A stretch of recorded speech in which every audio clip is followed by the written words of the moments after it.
For the second time in 2 years in the United States, a major Supreme Court abortion decision has been accidentally leaked before the justices officially released it. Well, this time, however, the most likely explanation is a clerical error by someone who manages the court's website. Now, according to the leaked post, it appears that the Supreme Court was ready to overturn part of Idaho's near-total ban on abortion. The copy of the opinion that Bloomberg obtained is subject to change, of course. The court acknowledged a document was briefly posted, but stressed that no opinion is final until announced by the justices. This is reminiscent of an incident which occurred 2 years ago in early draft of Justice Samuel Alito's opinion in Dobbs v. Jackson, Women's Health Organization. The case overruling Roe v. Wade was leaked to the press as well. A pro-choice protester and a group of anti-abortion protesters engaged in angry exchanges in front of the court on Wednesday morning as the justices prepared to deliver one of its most significant rulings on the scope of abortion access following the striking down of Roe v. Wade. The justices on the 24th of April heard arguments in the case pitting Idaho's strict Republican-backed abortion ban against a 1986 federal law that ensures that patients can receive emergency care. However, the court appeared split during that hearing. President Joe Biden's administration, which sued Idaho over the abortion law, has urged the justices to uphold that ruling. Now, for more on this, our correspondent Susan Tehrani has sent us this report from New York as well. Listen to this.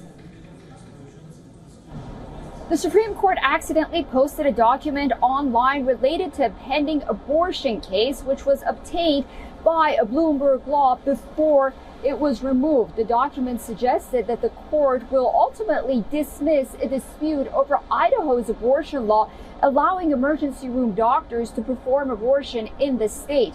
The court did confirm the mistake, stating that the document was quote-unquote inadvertently and briefly uploaded on its website, but also emphasized that the ruling has not been officially released. An early version of a ruling in a reproductive right case has now been released twice in 2 years. You may remember that the leaked draft of the court's landmark decision to overturn Roe v. Wade was obtained by Politico weeks before the opinion was even announced back in June of 2022. The leaked document and the final ruling in that case were substantially the same. Susan Tehrani reporting from New York for WION World is One. Now, for more on this, we're being joined by Mark Merowitz, lawyer and political commentator and a professor at State University of New York Maritime College, joining us live from New York. Thank you so much for joining us, sir. Always a pleasure to have you. Thank you very much.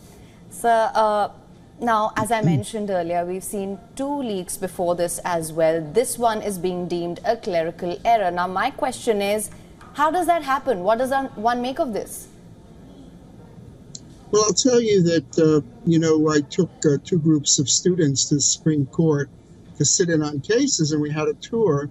And one of the things that they told us on the tour was that there really isn't internet in the court, that they're so worried about security and about information getting out.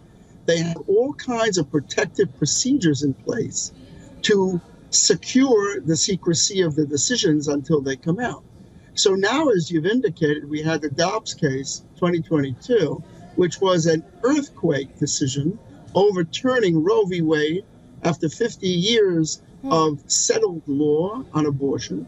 And now we have this case being inadvertently leaked the day before or so a presidential debate.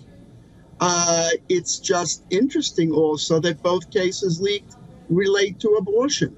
And in the case of the Dobbs leak, no one was ever located or proved to have been responsible for that leak, which to me is very problematic. I think in this one, Chief Justice Roberts really has to get to the bottom of this, because the secrecy of these decisions is pivotal in terms of preserving the rule of law in the United States. I'm a lawyer. I mean, we don't really think kindly on decisions of this moment being released. And these are very significant decisions. The problem you have also is you leak a draft of the opinion and then you give out the final opinion. That causes incredible confusion in understanding what the law is. And actually, what happened in this case, as a practical matter, is that the case ultimately is going to be postponed until after the election.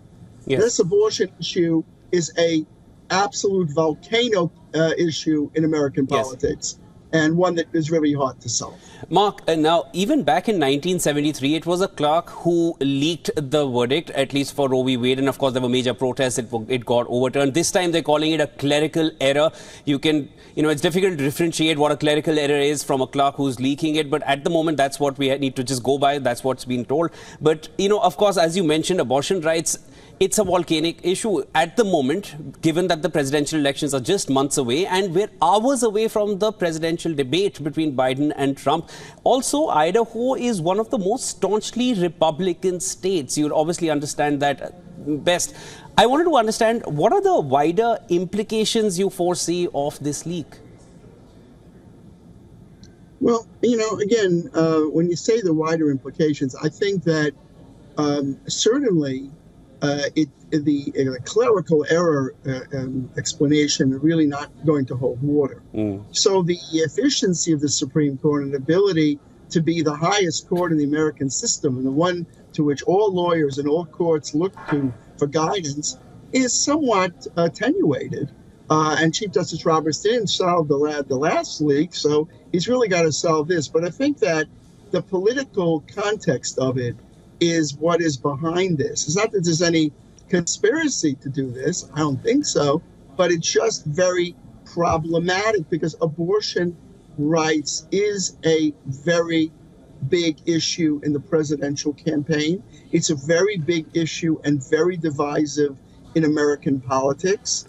How you solve it is really impossible in the sense that in this case, as you indicated, you have the federal statute that allows abortions in emergency cases, and the Idaho statute, like many state laws, right, saying that the patient, the individual has to be on the brink of death to get an abortion. And so that's, how do you solve that? Now, one solution is to say that the federal law takes precedence because our federal laws preempt state laws. Well, but in the Dobbs case, the idea there was that they overturned Roe v. Wade and said, okay, from now on, we don't have a federal standard, which was Roe v. Wade. Now the states will decide. So if you think that's convoluted, I don't know how to solve this. You have two completely opposing points of view that cannot be easily reconciled. So I think what ends up happening here is the thing gets postponed till after the election, and then we're still in a element of conundrum. By the way, one thing interesting about this case, if it's correct, is that Amy Coney Barrett's opinion here is interesting. And she also, I think, played a pivotal role in the recent case involving the government trying to shut down social media statements regarding controversial political issues. So we do see some interesting moves and switches in terms of the coalitions inside the court. But hey, how do we know this is correct, right? You said it's a draft. It's a draft. Of course, the final verdict is, it just creates, it creates more confusion. And of course, we will need to track that closely. Thank you so much for joining us, Mark. Of course, as a lawyer, you understand the subject better than most. That was Mark Merowitz, lawyer and political commentator, joining us from New York. Thank you.